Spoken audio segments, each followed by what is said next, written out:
Mr. Speaker, sir, I thank the member for the question and also for acknowledging the success of this initiative.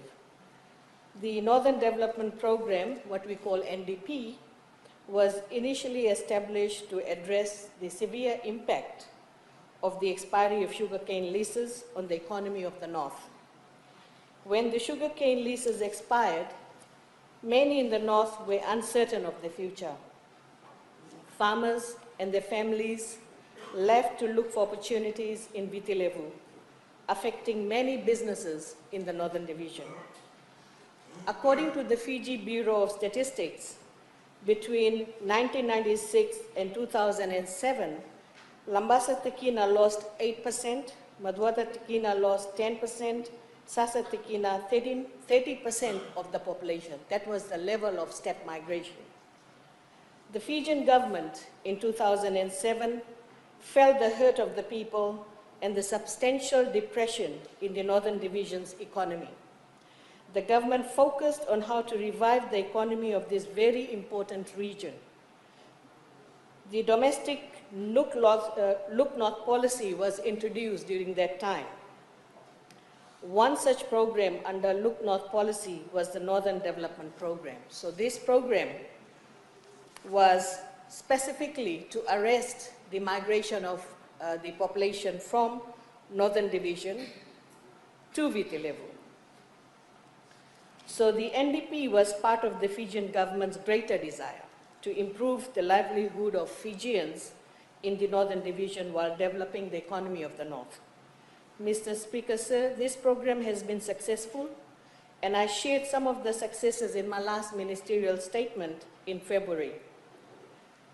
I would also like to say, in order to be effective, the program and initiative must take into account the economic characteristic of each region. The NDP has gained widespread recognition, and yes, there is interest to replicate the NDP in other parts of the country. But then there are many other programs which is running in both Viti Levu and Vanua Levu and outer islands as well.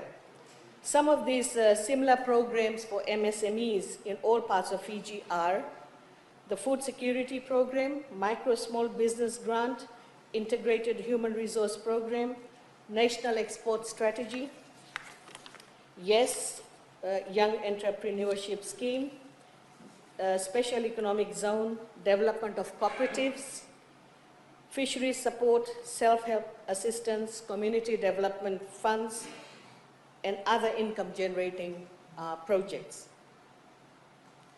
Mr. Speaker, sir, another important program that provides access to credit and finance for small-scale entrepreneurs is the Small and Medium Enterprises Credit Guarantee Scheme, which is run by Reserve Bank of Fiji. This scheme enables small and medium-sized enterprises to access loans from commercial banks. Mr. Speaker, sir, we recognize the importance of MSMEs play in creating a robust and resilient economy. Therefore, we will continue to provide support required by MSMEs in all parts of Fiji, including programs such as NDP. We will not leave any Fijians behind, as our Honorable Prime Minister says. So, Honorable Speaker, sir, thank you for the opportunity to respond to this question.